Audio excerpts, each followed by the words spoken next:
Hi guys, it's Emmys season. Yes, I'm here on Sunset Boulevard, the Director Guild of America, for the Q&A with actors and actresses for most of your favorite TV series. Enjoy this video.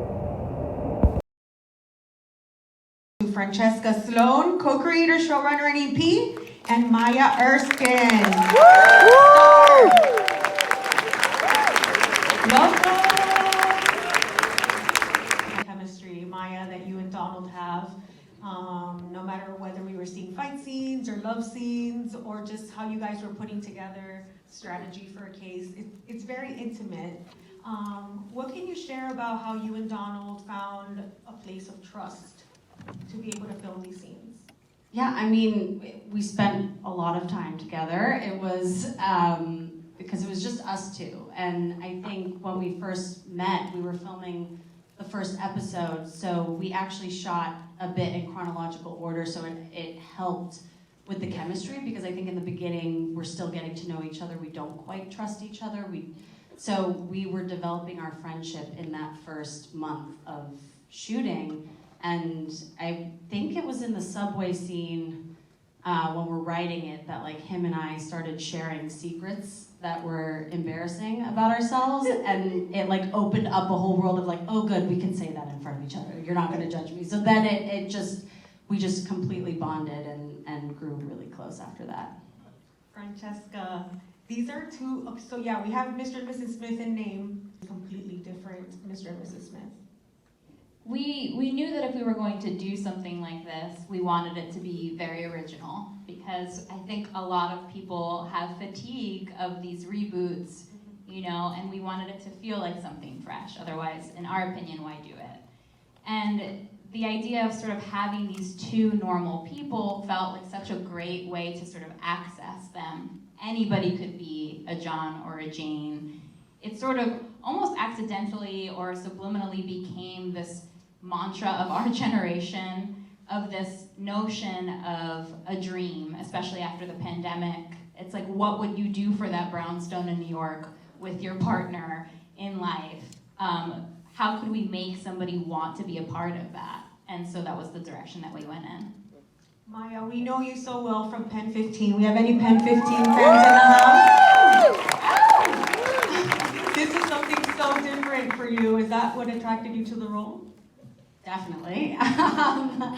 Yeah, I mean, after 5 years or whatever, what felt like forever of wearing that wig, I was ready to have a different look. And yeah, no, I was attracted to this role, and also really just the creators. I mean, for me, I was really excited about just jumping in as an actor and not having to wear all of the hats, but still feeling like I get to collaborate and work with people that I really admire. And this role was definitely a challenge for me, in that at first I feel like I had to restrain a lot of my emotions or thoughts, and then I wouldn't be able to like explode until the end. Beverly Glover gets an Emmy, she will be unstoppable. But I'm all for it.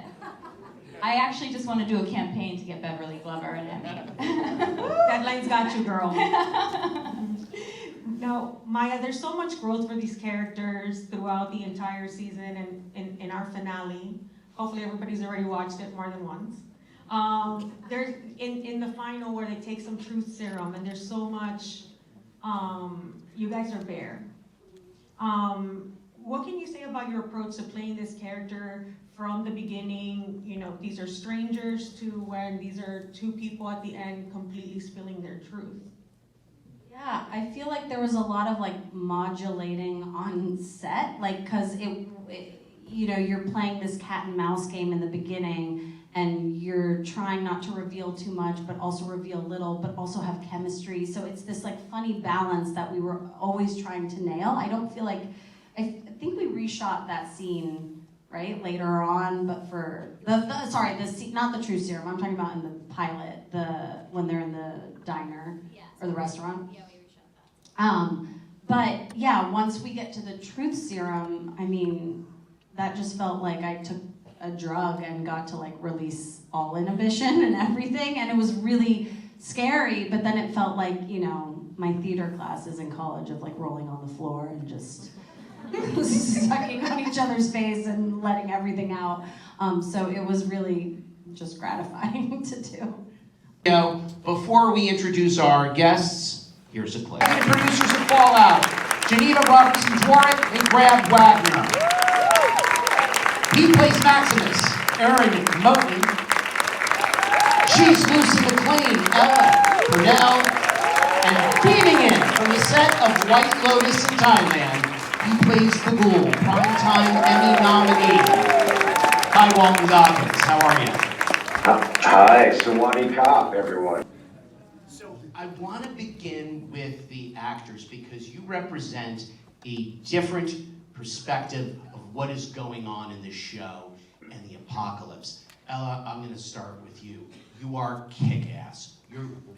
You want a husband, you're living in a bunker, you're dressed to get married, but look out. Tell us about Lucy. It was so much fun to play Lucy. What I like the most about her is her just relentless optimism, which could get annoying, but somehow, you know, because of these amazing writers, the way they fleshed out the character, it doesn't, I hope, yet. Other way Watch a around. little more and let me The know. script was annoying and Ella made it not annoying. I'd just like to clarify. No, you described Lucy in our first meeting as Ned Flanders in the Apocalypse. And I was like, I want to see that show. Yeah, I feel very lucky. We used an alarming number of cartoon references. It was like, so, Roadrunner Coyote, and we were like, what are we making? Thank God for a staple gun. That gets you through the apocalypse. If you need anything, you need a staple gun. Oh, staple gun. Yes. Yeah, that's right. Staple gun, don't light a fire after dark. I have, you know, a lot of tips about surviving the nuclear apocalypse after watching this show. And then Aaron Maximus. He is a different kind of soldier from what we see with, for example, with Elle.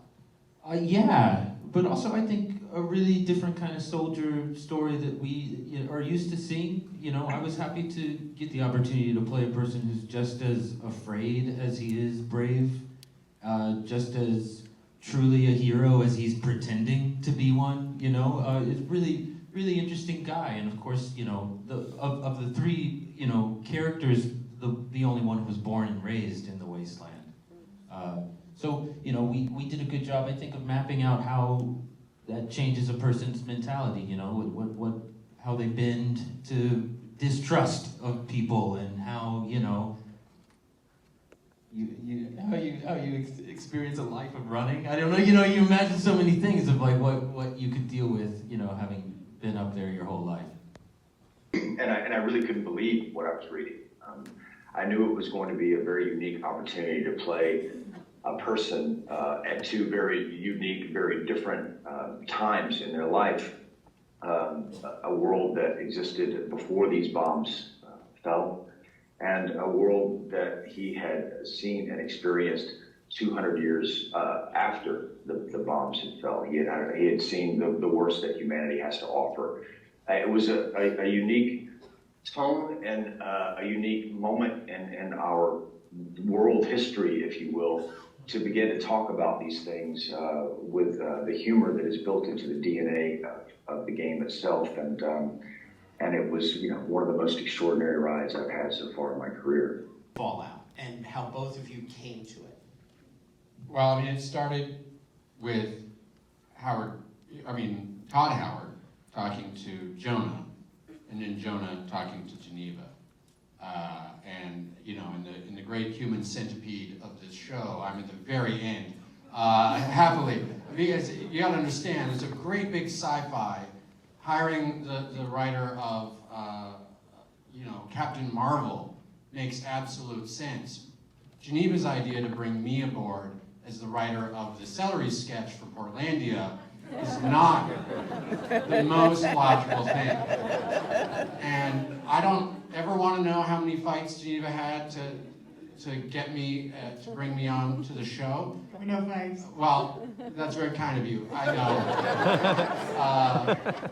But, you know, hiring writers is like casting. You're sort of painting with people. And it was Geneva's idea to sort of bring me in. And yeah, yeah, I'm gonna owe this lady for the rest of my life, I think.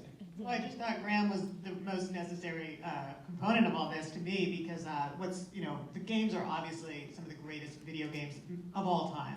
But I think what makes them unique within the pantheon of great video games is the tone.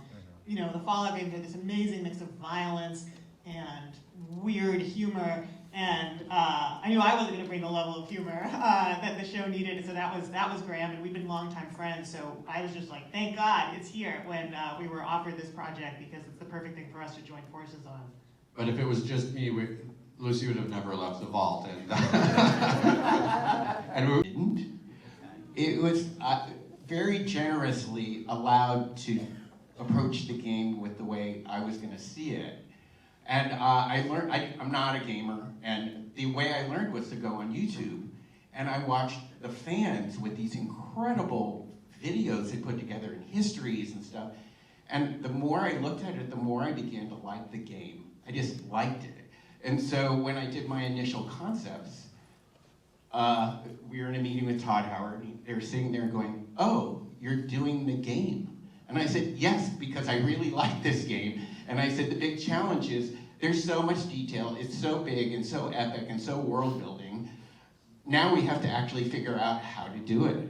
And so, but it was really, the learning the history behind all the stories, and how everything's interconnected, and the humor of it all, because I've worked with Jonah before, and I'm very much not comedy, very post-apocalyptic things that didn't have the kind of humor. And so it was like, I remember just trying to do wallpapers in the vault, and the first ones you'll see are kind of dark, and then later on they just get bigger and bigger and bigger. It's because we got more and more comfortable in figuring out the style of the show and watching the actors and sort of responding to all of that.